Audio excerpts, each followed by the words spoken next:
sesuatu yang paling mendasar diri itu. Sore ini aku mau berbicara tentang sesuatu yang lebih dalam, tentang hikmat. Ya. Jadi kalau iman itu seperti kalau kita berenang di sungai, ada arus, kita melawan arus itu. Kita bertekad, kita berdoa, kita beriman menentang arus kehidupan, melawan setiap masalah-masalah yang ada. Itu iman. Yang boleh saya bagikan. Tapi sekarang saya berbicara tentang hikmat. Hikmat itu sesuatu yang lebih dalam dari iman. Hikmat itu adalah kamu mengerti jalan-jalan Tuhan, sehingga kamu menyerahkan hidupmu ketika arus sungai itu berjalan. Kamu membiarkan hidupmu ini, tubuhmu ini dibawa oleh satu kekuatan yang lebih besar, yaitu sungai itu. Dan kita tahu, kita semua tahu bahwa setiap sungai itu pasti kembali ke laut. Itu sudah destininya sungai. Jadi laut itu selalu lebih rendah dari sungai. Jadi sungai apapun di dunia ini selalu mengalir ke laut. Laut adalah sumber Tuhan sendiri.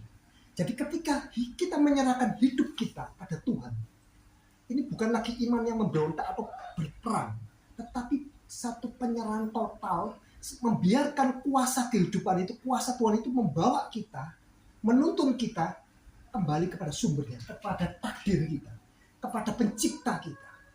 Nah ini Henry, ini mungkin agak dalam ya. Ini mungkin akan mengubah seluruh cara berpikir kita, karena manusia ini sejak kecil kita ini sudah dibentuk pola pikirnya, dan sampai kita mungkin hidup sudah puluhan tahun ya, pola pikir kita ini sudah banyak salahnya, dan ini harus dibongkar sampai dasar-dasarnya. Ketika saya mengikut Tuhan, semua pola pikir saya manusiawi saya dibongkar oleh Tuhan. Apa yang menurut saya benar itu jadi salah, apa yang menurut saya itu baik jadi buruk, semua dibolak-balik. Nah, kita interaksi sejenak ya. Nanti saya akan cerita soal Yusuf. Semua tahu cerita tentang Yusuf ya. Tahu ya, itu cerita sekolah minggu. Coba, menurut kalian, saat-saat mana dalam hidup Yusuf, ini ada yang nggak tahu? Semua tahu ya tentang Yusuf. Saat-saat mana dalam hidup Yusuf di mana Yusuf itu diberkati, dan saat-saat mana dalam hidup Yusuf itu di mana Yusuf dikutuk. Saat-saat mana di mana Yusuf itu mengalami penyertaan Tuhan yang luar biasa, saat mana di mana Yusuf itu ditinggalkan oleh Tuhan. Siapa yang mulai dulu? Siapa yang tahu? Interaksi aja. Berkat Tuhan itu nyata. Kita bisa ketika kita baca atau kita mendengar, kita, wih, Yusuf ini diberkati Tuhan. Saat mana dalam hidup Yusuf kita merasa, wih, Yusuf ini dikutuk sama Tuhan, ditinggalkan sama Tuhan. Ini Tuhan nyata, ini tidak nyata. Siapa mungkinnya? Ada waktu-waktu di mana kamu diberkati luar biasa, ada waktu-waktu di mana kamu dikutuk. Ada waktu dalam hidupmu di mana Tuhan itu nyata, begitu nyatanya sampai kamu bisa menyentuh Tuhan, tapi ada waktu di mana Tuhan itu tidak pernah ada. Kamu berdoa, kamu menangis, Tuhan tidak pernah jawab. Kamu mengalami kesusahan, sampai titik terendah Tuhan tidak pernah datang. Semua orang akan berpikir hitam putih seperti ini. Tapi nah ini pola pikir yang baru, bahwa kehidupan ini bukan bab atau per bab ya. Kehidupan ini adalah satu rangkaian yang utuh. Kehidupan ini satu rangkaian yang utuh. Kehidupan ini tidak pernah terpecah-pecah.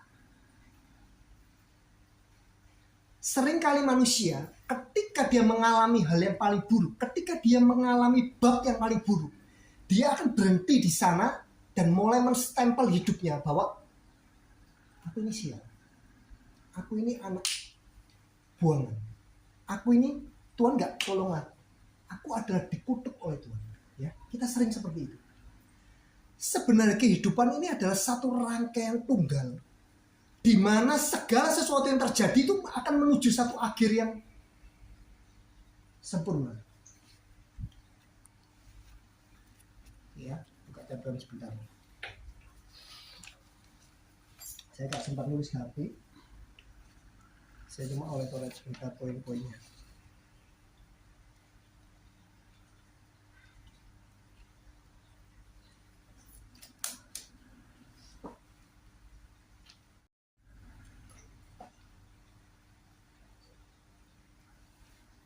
musim semi itu adalah musim paling indah dalam hidup ini.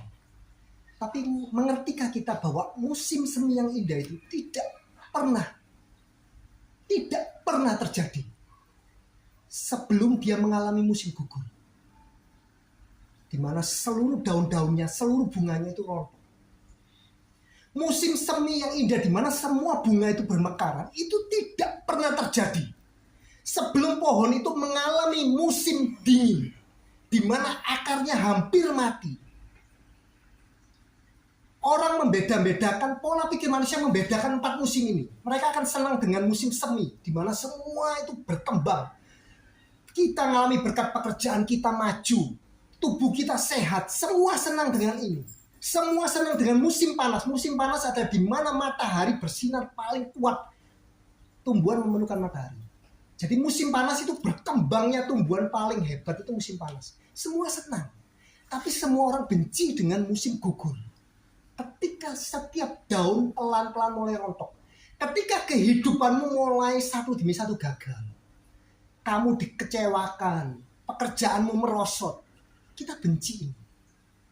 Kita paling benci lagi dengan musim dingin, di mana kita nggak pernah ngalami ya. Kalau di luar negeri musim dingin itu pohon itu seperti mati, keriput, dan tidak ada satupun pohon, tidak ada satupun daun dan bunga yang masih menempel. Jadi cuma tinggal pohon dan ranting-rantingnya aja. Dan pada musim dingin semua orang akan berpikir bahwa ini mati, sudah tidak akan ada jalan lagi, pohon ini tidak akan pernah bangkit. Tapi tidak ada seorang pun tahu ya, bahwa fungsi musim gugur dan musim dingin itu adalah membunuh, mematikan setiap sel-sel yang mati, yang rusak dalam pohon itu. Ya, sel-sel yang tidak kuat, yang tidak sehat, daun-daun yang tidak sehat itu dibunuh semua di musim gugur, sampai ke akar-akarnya itu dibunuh di musim dingin. Sehingga ketika musim semi, seluruh keindahan itu bisa muncul itu gara-gara musim dingin dan musim gugur. Ya, di sini kita bisa melihat ya, sudah bisa mulai menangkap bahwa dua hal yang kita katakan tadi, berkat dan kutuk, itu sama-sama baik. Hitam dan putih itu sama-sama kita perlukan. Di sini kita mulai melihat musim gugur ya.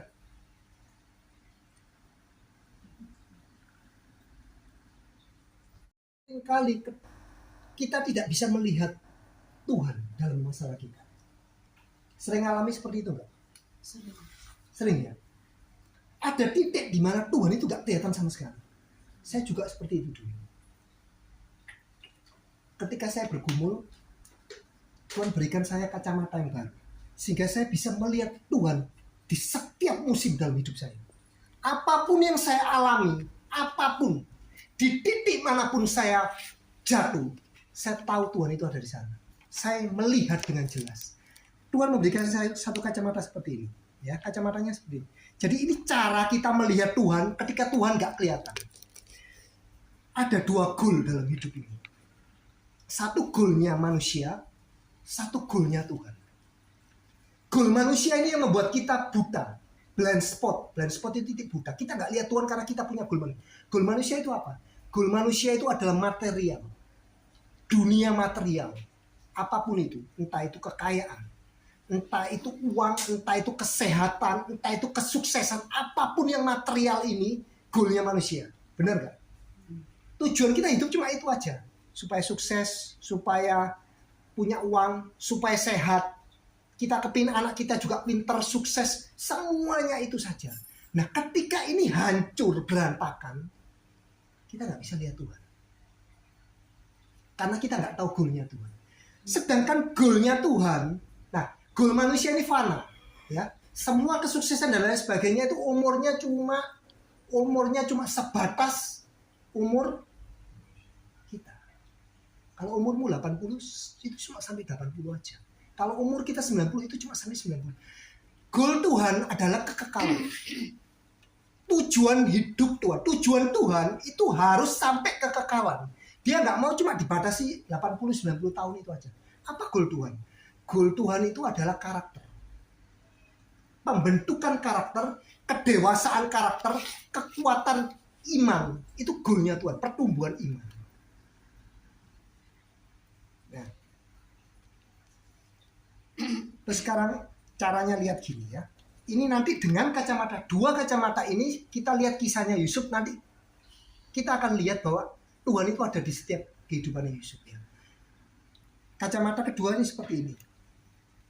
Kalau kamu tidak bisa melihat Tuhan itu bekerja di luar, di dalam masalah-masalah kehidupanmu, itu tandanya bahwa Tuhan sedang bekerja di dalam hatimu, mengubah karaktermu, membuang yang jelek, sifat-sifat yang jelek, dan memberikan sifat-sifat yang baru, sifat-sifat yang ilahi.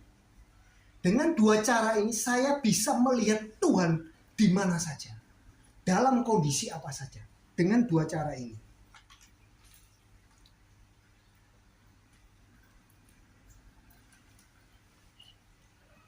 Berpikir bahwa Tuhan yang memberikan kita masalah, penyakit, dan lain sebagainya. Pernah berpikir seperti itu? Maka ketika kamu sakit, ketika kamu bangkrut, ketika kamu orang yang pertama, pribadi yang pertama kamu salahkan siapa? Diri sendiri. Nah, ini bagus. Tapi banyak orang yang nyalakan Tuhan. Karena berpikir bahwa Tuhan itu yang mengatur semuanya dan membuat segalanya itu terjadi. Oh enggak, diri sendiri. Ya, ini benar ya. Ini benar. Jadi kayak gini. Tuhan itu punya kuasa, maha kuasa. Tapi manusia itu punya kehendak bebas. Kamu jadi seperti ini ya. Saya jadi seperti ini, Biong jadi seperti ini karena dicetak. Dicetak oleh rangkaian sebab akibat dari nenek moyang kita. Jadi misalnya ya, kita lahir sakit ya. Itu karena nenek moyang kita ngambil satu keputusan yang salah dan gaya hidup yang salah, itu nyetak terus sampai ke kita.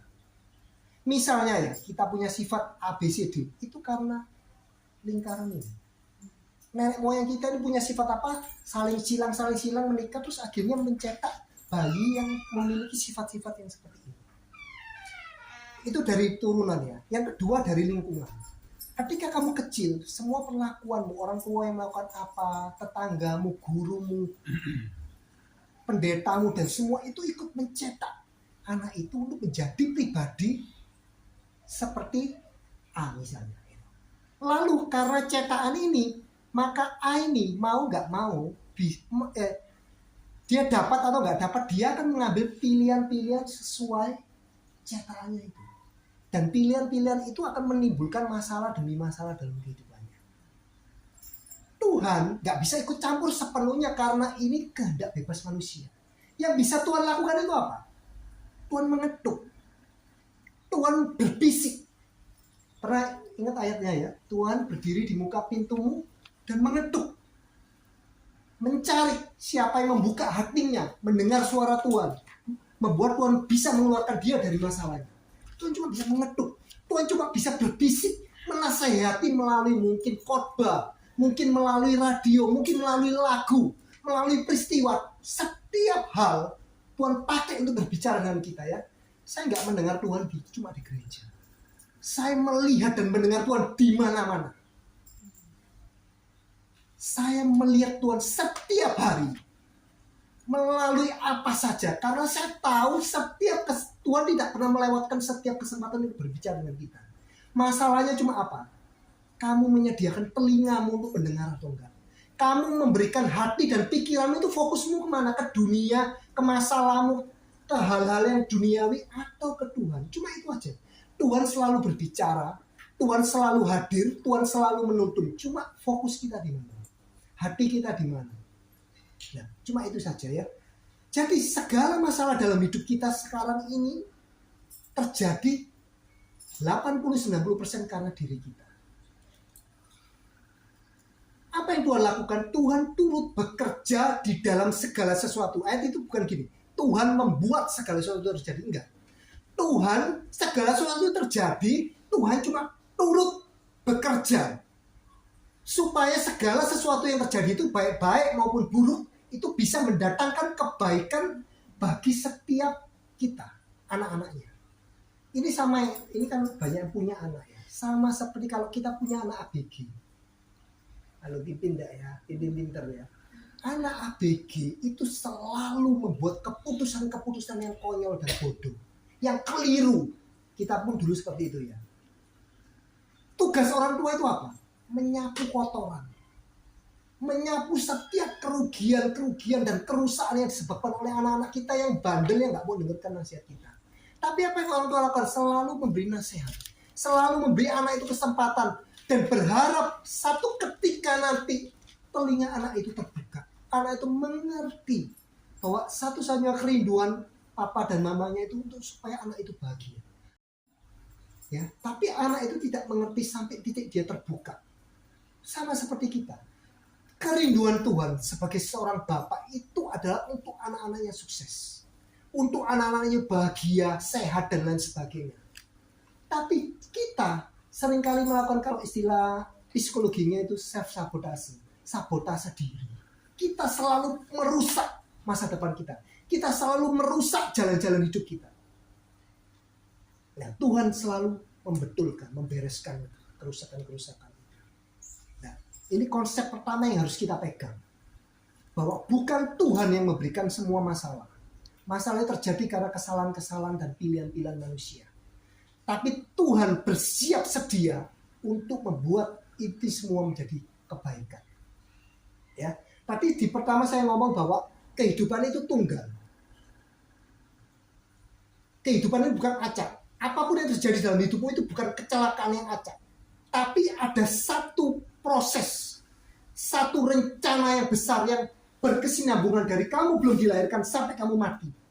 Tuhan punya rencana itu ya. Kamu sebagai orang tua, sebagai papa mama, kita sebagai orang tua, kita merencanakan hidup anak kita. Benar nggak? Sebelum dia lahir, kita sudah punya rencana ya. Ini ponakan saya ini baru mau lahir anaknya. Sudah usia 7 bulan. Dia itu tidak punya rumah. Dia punya tabungan 1 miliar mau beli rumah. Tapi begitu tahu hamil, langsung itu dibatalkan. Kenapa? Dia ngomong gini, uang itu nanti tabung buat anakku, sekolahnya, kesehatannya, sampai dia menjadi orang. Ini kita harus tangkap. Hidupmu itu bukan acak. Hidupmu itu bukan sesuatu yang kecelakaan, bukan. Hidupmu bahkan bukan sesuatu yang buruk. Walaupun hari ini bab kehidupan kita itu ada dibuka di lembaran yang buruk. Tapi itu belum selesai.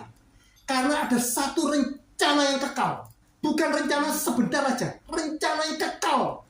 Artinya apa? Tuhan menjamin bahwa hidupmu itu semasa di bumi ini itu sempurna, tujuannya baik, dan semasa di sana nanti itu pun sempurna di surga nanti. Itu Bapa yang kekal yang sudah rencanakan. Sama seperti kita merencanakan. Dan sebagai papa mama, ya, kita berpikir kita belum mengalami ya. Mama saya ini umur 86. Tapi dia tidak pernah sekalipun satu hari pun berhenti menjadi mama. Ketika kita punya anak, kita berpikir gini, nanti ya ketika anakku wis kawin atau wis gede lah, wis kisah kerja, aku tenang, wis tak dulu anak. Tapi ternyata ketika anak kita kerja, kita belum tenang. Nanti kalau anak kita kawin, wah wis legoan. Ternyata belum. Mama saya masih ngurusi cicitnya, anak dari cucunya, masih mikir. Nah, kita harus tahu ya, kita ini refleksi. Orang tua itu, sifat orang tua itu, saya ini benci sama anak kecil. Saya tidak suka sama anak kecil. Sampai bayi itu kalau dihadapkan saya dulu ya, waktu SMA, bayi itu kalau ada ponakan atau apa lain, dihadapkan saya itu nangis. Bayi pun tahu bahwa saya benci dia. Tapi ketika saya punya anak pertama saya lahir, saya cintanya habis-habisan sama dia. Saya tidak tahu cinta itu dari mana. Saya dulu tuh rencananya tidak nikah, saya jadi penginjil keliling, saya tidak nikah, tidak punya anak. Tapi Tuhan giring saya satu pernikahan dan memberikan saya anak. Akhirnya saya mengerti kenapa saya harus nikah dan punya anak. Satu ketika satu malam Tuhan ngomong seperti ini, kamu harus punya anak supaya kamu mengerti.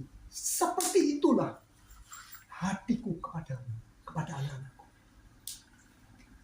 Saya hari ini kalau ditawari uang berapapun atau keselamatan anak saya milih keselamatan anak saya. Saya ngalami masalah apapun dalam hidup saya kuat. Saya sudah mengalami banyak hal dalam Tuhan. Selama 30 tahun mungkin saya mengalami banyak hal. Tapi yang membuat hati saya robek itu ketika anak saya tidak percaya Tuhan. Itu robek sekali. Ketika anak saya tidak selamat, itu saya robek. Itu saya menangis sampai air mata saya habis. Tapi FBP ya, karena saya sudah percaya Tuhan sekarang. Tuhan sudah dengar doa saya. Nah, tapi itu berharganya anak. Dan itu kita harus tahu betapa berharganya kita di mata Tuhan. Alkitab berkata seperti ini. Bahkan ketika dalam setiap sel dalam hidup kita. Dan sebelum hari-harimu ada, itu sudah tertulis dalam kitabku. Artinya Tuhan sudah merencanakan semuanya. Tidak ada hidupmu yang kebetulan. Tidak ada. Jika kita terpuruk hari ini, mungkin karena kesalahan-kesalahan kita atau kesalahan nenek moyang kita. Hukum sebab akibat yang turun-temurun. Tuhan rindu untuk menyelesaikan itu semua. Membebaskan kita dari semua masalah kita. Yang perlu kita lakukan membuka diri. Membiarkan Roh Kudus bekerja. Percaya setiap kata-katanya, janji-janjinya dalam Alkitab. Dan membiarkan itu menciptakan kehidupan yang sempurna ya. Ini penting, ini pembuka saja ya saudara ya. Jadi dengan dua kacamata itu kita lihat sekali lagi hidup Yusuf. Dan kita akan melihat di mana Tuhan selalu ada di sana. Pertama gini, Yusuf itu adalah anak yang lahir daripada Rahel. Ya, Yakub itu punya dua istri, Rahel dan Lea. Yakub itu sangat mencintai Rahel dan tidak mencintai Lea. Ya, Lea ini punya banyak anak, Rahel tidak pernah punya anak. Akhirnya satu ketika lahir dan anak itu bernama Yusuf. Bayangkan betapa dicintainya anak ini ya sama Yakub. Yakub ini tidak boleh contoh orang tua yang buruk ya, dia pilih kasih. Akhirnya dia mencintai Yusuf sehingga Yusuf Yusuf ini tumbuh menjadi pribadi yang ya kita lihat di Alkitab. Dia tumbuh menjadi pribadi yang manja. Dia tidak kerja. Kakaknya semua kerja, dia tidak kerja. Kedua, dia tumbuh sebagai pribadi yang borju, yang hedon. Kemana-mana, bayangkan dia ke hutan, ke padang pasir, ke padang rumput, pakai baju yang jubah yang maha indah. Kalau sekarang mungkin merek LV, merek apa, dia pakai di sawah, di gunung, di hutan. Ini nggak pantas, nggak proper. Artinya dia hedon. Dia menyombongkan itu. Ketiga, dia malas sudah ya dia. Malas. Dia nggak bekerja sementara kakaknya bekerja. Keempat, dia egois. Dia nggak peduli tentang pekerjaan di ladang. Dia nggak peduli kakaknya itu mengembalakan domba dan kambing. Kelima, dia sombong. Dia pernah punya mimpi, ya sejak kecil Tuhan sudah kasih visi sama dia bahwa nanti bulan bintang, matahari bulan dan 11 bintang itu sujud menyembah. Artinya apa? Papa mamanya dan 11 saudaranya itu menyembah dia. Yusuf sombong, dia cerita ke semua orang, ke papanya, ke mamanya, ke saudara-saudaranya. Kalau Maria enggak, ya pernah baca Maria ya. Maria dikasih penglihatan malaikat sama Tuhan, dia menyimpan dalam hati. Tapi beda, Yusuf ini sombong, diceritakan semua. Terus dia terakhir, dia pengadu. Dia suka mengadukan saudara-saudaranya ini pada papa mamanya sehingga saudaranya ini dimarahi. Nah, oke. Sekarang episode kedua, ya. Satu ketika, semua sifat ini menimbulkan sifat iri, saudaranya iri. Terus menimbulkan sifat apa lagi? Marah dari orang lain, ya. Jadi akibat sifat Yusuf ini pasti ada dampak ke yang lain. Ini yang saya ngomong sebab akibat. Sifat-sifat kita itu akan memberikan pilihan-pilihan hidup kita. Dan itu ada konsekuensinya semua. Saudaranya mulai iri pertama dengan dia. Oh enak, Yusuf gak kerja, Yusuf disayang, Yusuf dikasih jubah indah. Kedua, saudaranya mulai marah, kecewa sama papanya, dendam sama Yusuf. Akhirnya menimbulkan satu rencana jahat. Yusuf ini dibuang ke dalam sumur, terus dijual sebagai budak. Selalu kabeh cerita Yusuf rasanya. Ya. Ketika Yusuf dijual sebagai budak, reaksi Yusuf seperti apa? Imajinasi sedikit. Sedahsyat apapun dipakai Tuhan adalah manusia yang normal. Saya menemukan rahasia ini di Yakobus. Yakobus itu nulis seperti ini. Elia itu manusia biasa. Tapi dia berdoa dan menutup langit 3,5 tahun. Hujan gak turun. Dia berdoa lagi membuka langit 3,5 tahun. Hujan turun. Tapi rahasianya ada di mana? Elia itu adalah manusia biasa. Ini melegakan saya. Kenapa? Kalau Elia adalah manusia super, kita nggak bisa niru. Tapi ternyata Elia adalah manusia biasa seperti kita. Yusuf hari ini manusia biasa. Dia mungkin berteriak, neso, ngilokno, mungkin dia benci Tuhan. Karena ini bayangkan ya, ini anak manja dilempar ke dalam sumur. Apa yang dia lakukan? Dia pasti ngamuk-ngamuk dan berdoa. Gitu. Setidak-tidaknya Yakub adalah seorang hamba Allah. Jadi dia berdoa.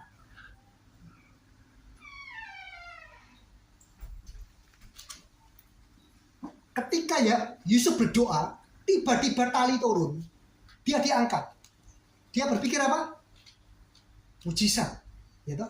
Ingat ceritanya. Ruben nggak tega, terus mau diambil, mau diselamatkan. Terus mari gitu sama kakak dia mau dijual lagi. Akhirnya diangkat. Nah, Yusuf berpikir itu adalah mujizat. Tapi ternyata ketika dia diangkat, dia dijual ke orang pedagang budak. Mikir apa lagi Yusuf? Apalagi? Dia mungkin bergumul, ngamuk, tendang-nendang dan lain sebagainya. Dia mungkin berdoa. Ya, seperti kita semua. Berdoa, nangis sampai air matanya habis. Dia tidur, dia bangun. Dia doa lagi, nangis. Itu kan perjalanan lama ya. Mereka kan jalan kaki. Dari Israel ke Mesir jalan kaki. Bayangkan jauhnya. Itu mungkin berbulan-bulan, mungkin bertahun-tahun. Dan selama berbulan-bulan, bertahun-tahun, Yusuf berdoa. Beriman, berdoa, beriman, dan bangun masih tetap ada di kandangnya budak. Pernah ngalamin seperti ini? Tuhan gak datang. Kamu sudah berdoa, Tuhan gak datang. Berbulan-bulan kamu berdoa, air matamu habis, Tuhan tidak sekalipun berbicara. Kita pernah ngalami seperti ini? Pernah ya. Kalau kamu punya masalah, baca Mazmur. Di sana kita akan melihat bahwa orang-orang seperti Daud, orang hebat yang dikenal oleh Tuhan, itu sama seperti kita. Daud sering ngomong seperti ini. Air mataku itu membanjiri bantalku, ranjangku. Daud sering ngomong bahwa aku berdoa sampai aku tertidur. Pernah sering kita seperti ini. Dan bangun, Tuhan gak datang. Tuhan gak jawab. Kita pernah seperti Asaf yang dia iri sama orang-orang sukses, orang kafir yang sukses. Dia ngomong, kenapa Tuhan dia sukses? Dia gemuk. Dia diberkati Tuhan. Sedangkan aku yang mengikut engkau, aku mengalami kesialan demi kesialan. Itu ada di Mazmur. Semua orang-orang luar biasa yang mengalami sama seperti kita. Tapi mereka terus berdoa. Nah, saya kemarin ngomong cuplikan sedikit sama Wio. Sebenarnya tentang apa ini? Saya ada bawa Alkitab ya. Itu secara lengkap. Di mana kita bisa tahu akhir hidup Ayub, akhir hidup Daud, akhir hidup Yusuf. Kita tahu semuanya ini. Ngerti ya? Kita dikasih bocoran dengan Tuhan bahwa kalau kita berdoa, kalau kita percaya, kalau kita bertekun, kita akan mengalami hari akhir yang sama dengan mereka. Ngerti ya? Pada waktu itu masih nggak ada kitab. Pada waktu Ayub Nah, ya, tidak apa-apa, tak pegang lagi. Semua rahasia, semua kehidupan mulai dari lahir, orang-orang yang dipakai Tuhan, anak-anak Tuhan, mulai dari dia lahir sampai akhir itu sudah dibuka. Kalau kamu lihat serial yang ongoing ya, kalau suka lihat drakor, kita nggak tahu sambungannya. Kalau itu berhenti di saat main karakternya, lakonnya itu ngalami kesusahan, kita kan nunggu-nunggu, ini apa ya? Tolong enggak ini, selamat enggak, menang enggak, kita masih nunggu-nunggu. Sama Ayub, enggak ada kitab Ayub waktu dia nangis, sudah ada. Waktu dia menggaruk luka-lukanya dengan bering, kitab Ayub itu masih belum ada. Mazmur itu masih ditulis. 2 Samuel, 2 raja-raja itu belum ada. Daud nggak tahu akhir hidupnya. Daud itu dijanjikan menjadi raja, tapi dia dikejar-kejar sampai lari di goa-goa. Dia nggak tahu masa depannya itu gelap. Tapi hari ini kamu dan saya tahu. Kita tahu benar bahwa tidak ada orang yang percaya dengan Tuhan yang ditinggalkan. Nggak ada. Tidak ada hari buruk, hari akhir yang buruk dari setiap anak-anak Tuhan. Tidak ada. Akhir hidupnya Daud berkata bahwa aku sudah tua, dari muda sampai tua. Aku tidak pernah melihat anak cucu orang benar ditinggalkan dan meminta-minta. Sampai anak cucu kita dijamin. Tidak ada. Dan itu ditulis semua dari Alkitab. Itu pentingnya kita membaca kitab ini. Karena di dalam ini sudah terbuka semua rahasia.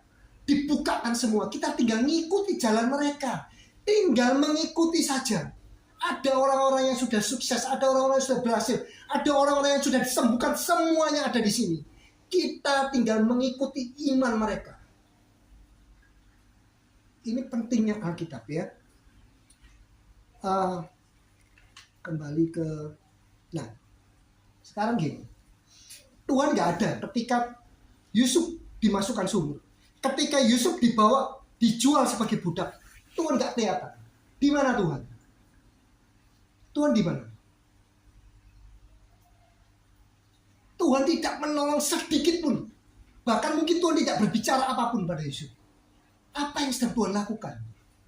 Kemana Tuhan? Yaitu tadi poin kedua yang saya ngomong tadi, kacamata kedua. Ketika Tuhan nggak kelihatan di luar, dia sedang mengubahmu dari dalam. Dia sedang bekerja di dalam hatimu. Apa yang Tuhan sedang kerjakan? Sifat Yusuf dirubah ketika dia menjadi budak. Ketika dia akhirnya dibeli oleh Potifar, Yusuf berubah menjadi Yusuf yang baru. Dia menjadi orang yang rajin. Sehingga Potifar senang sama Yusuf. Dia tidak egois lagi. Dia memikirkan. Yusuf mengerjakannya bukan pekerjaannya. Maka sama Potifar itu diberikan semua, mengurus semua hal dalam rumah. Semua kecuali istrinya.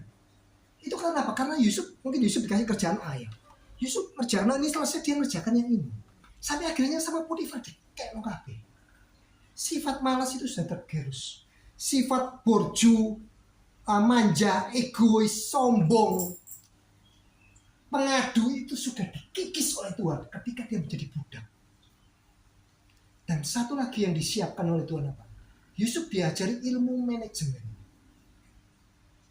Ya, ilmu manajemen ini penting. Dia manajemen seluruh harta dan seluruh rumah Potifar. Tujuannya itu apa? Supaya satu ketika dia bisa memanajemen seluruh harta kerajaan Mesir. Kerajaan Mesir itu tidak main-main ya saudara. Kerajaan Mesir adalah kerajaan dunia pada waktu itu. Kekuasaan Mesir itu meliputi hampir separuh dunia. Jadi Yusuf untuk bisa manajemen semuanya itu, dia harus belajarnya di sini. Bagaimana Yusuf bisa belajar? Dia pertama-tama harus berdamai dulu dengan masalahnya, berdamai dengan penderitaannya. Nah, seringkali itu kita belum bisa seperti itu ya. Berarti ya, ketika kamu masalah, kamu jangan nyalakan orang. Ketika kamu difitnah orang, dijual orang, diapa, jangan salahkan orang. Hal pertama yang saya lakukan ketika saya punya masalah, itu saya bertanya pada diri saya, pada Tuhan di dalam diri saya. Mengapa aku mengalami ini? Apa yang harus saya pelajari? Itu yang pertama kali saya tanyakan. Dan selama 56 tahun hidup saya, tidak sekalipun Tuhan tidak memberitahu saya. Saya selalu tahu alasan mengapa saya mengalami ini. Mengapa saya mengalami ini? Saya mengalami ini karena saya selalu bertanya, apa yang perlu saya pelajari? Nah, ketika Yusuf mulai berdamai, dia tidak lagi menyalahkan Tuhan, menyalahkan saudara dan lain sebagainya. Dia siap belajar untuk step selanjutnya. Dia belajar manajemen. Nah, sekarang ada mujizatnya ya. Kita akan lihat Tuhan nggak ada di sini ya. Jadi gini. Panggilan hidup Yusuf itu adalah menjadi raja di Mesir, gitu. Tapi kalau ini mau ditempuh secara jalan manusia mungkin nggak? Mungkin nggak.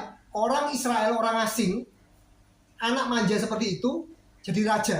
di negeri asing, penguasa dunia. Mungkin nggak? Enggak. Nggak mungkin ya. Dibuang ke sumur, dijual sebagai budak, itu adalah jalan pintas. Jalan pintas menuju kerajaan Mesir. Dan cuma Tuhan yang bisa buat. Kalau Yusuf harus belajar, sekolah, terus magang, naik terus jadi prajurit, naik terus jadi raja, kira-kira Yusuf mati pun nggak jadi apa-apa. Mungkin baru jadi prajurit atau jadi kepala pengawal dan sebagainya. Tapi Tuhan bisa membuat jalan pintas untuk memenuhi takdir Yusuf. Dan jalan pintasnya ini pentingnya. Rute menuju rencana Tuhan itu seringkali bertolak belakang dengan jalan manusia. Kalau kamu mau naik ke atas, jalannya itu adalah ke bawah. Yesus ngomong seperti apa? Kalau kamu mau menjadi yang tertinggi, kamu harus jadi yang terendah. Kalau kamu mau menjadi raja, kamu harus menjadi hamba. Ini rutenya, catat baik-baik. Ini rute. Jadi kalau hari ini kita sedang ada di titik terendah, itu berarti kamu sedang dikasih jalan pintas menuju titik tertinggi. Tapi kamu harus berdamai dulu. Jangan nyalakan orang. Jangan nyalakan keadaan, jangan nyalakan Tuhan, jangan nyalakan siapa-siapa. Belajarlah apa yang Tuhan ingin kamu pelajari di sana. Ya. Ini kelihatannya penderitaan, kelihatannya kutukan, tapi sebenarnya ini jalan pintas yang Tuhan buat. Ini jalan pintas pertama. Dibuang, dijual ke Mesir, itu jalan pintas pertama. Jalan pintas kedua adalah dibeli oleh Potifar. Potifar adalah bendahara kerajaan. Jalan pintas Yusuf kedua dibeli Potifar, otomatis Yusuf punya kesempatan masuk ke kerajaan Mesir. Ini luar biasa ya jalannya Tuhan ya. Terus sekarang ketiga, jalan pintas ketiga, penjara. Ini yang paling sulit ya. Paling sulit, ini paling sulit. Ini paling benar-benar sulit. Jadi ceritanya gini, Yusuf ini sudah percaya sama Tuhan, dia sudah berdoa, dia dikasih berkat, hidupnya baik-baik saja sampai satu titik di mana dia digoda oleh Potifar dan dia ngomong ucapan yang keren sekali. Dia ngomong gini bahwa Tuanku sudah menyerahkan seluruh hartanya kepadaku kecuali engkau istrinya. Dan sekali-kali aku tidak akan melakukan yang jahat ini. Ini Yusuf hebat. Yusuf taat nggak sama Tuhan. Yusuf ini luar biasa. Karakternya itu sudah sebentuk sampai seperti itu. Kita lihat ya dari Yusuf yang seperti itu awal.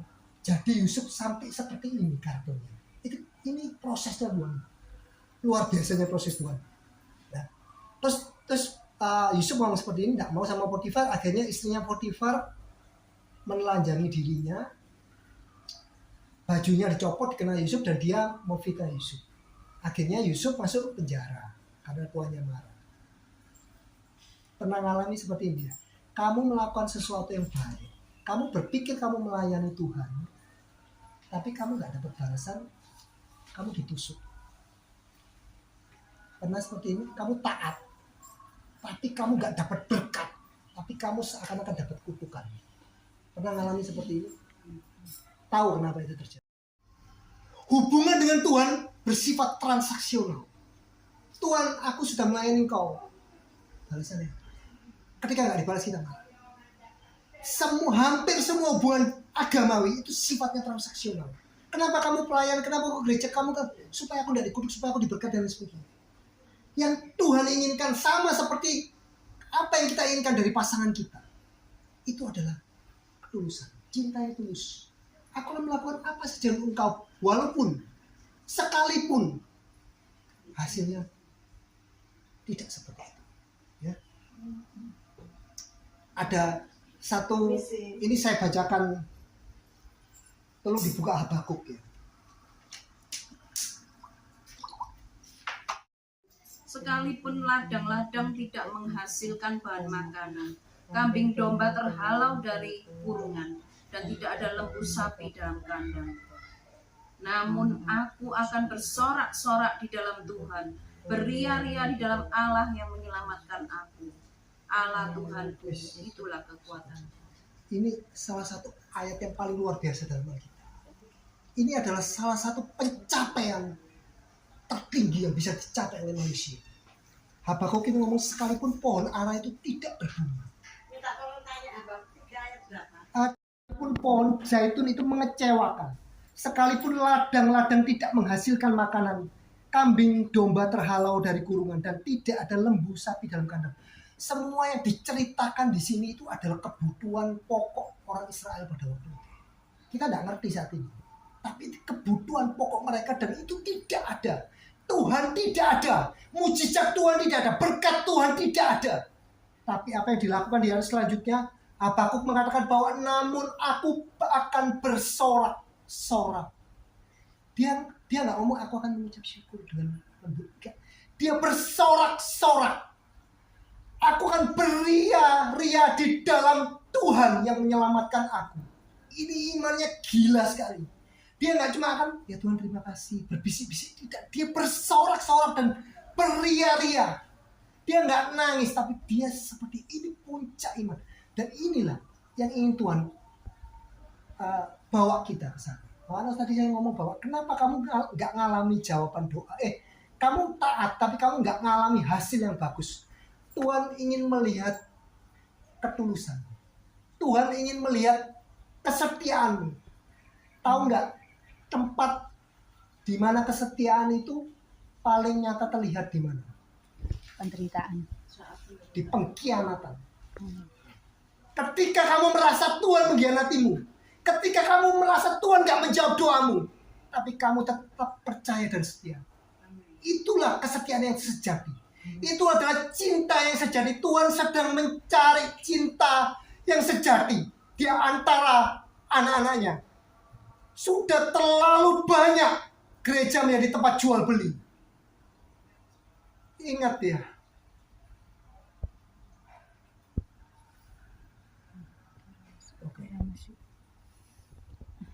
ini yang paling dibenci. Satu hal yang membuat Tuhan marah adalah menjungkir balikkan meja-meja jual beli itu di bait suci itu karena hal ini. Ya. Poin dalamnya itu hal ini. Tuhan menginginkan satu hubungan yang tulus dengan Tuhan. Ada satu titik kita akan diuji dengan masalah ini. Dimana ketika kita taat, kita setia, tetapi tidak ada yang terjadi dalam hidup kita. Ya. Kalau saya mau kasih contoh itu banyak di Alkitab. Abraham dijanjikan apa? Tanah Kanaan. Sampai mati dia dapat apa enggak tanah Kanaan? Tidak dapat.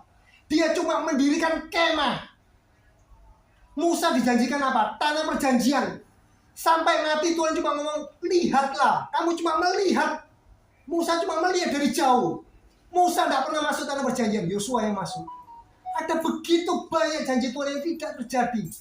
Tetapi orang-orang yang cinta Tuhan ini tetap mencintai Tuhan apapun yang terjadi. Ini cuma kata-kata saya ya. Mungkin dianggap sesat dengan orang-orang. Saya mau ngomong seperti ini. Nanti di surga ada orang-orang yang membuat Tuhan dalam tanda kutip malu ketika berjumpa dengan orang lain.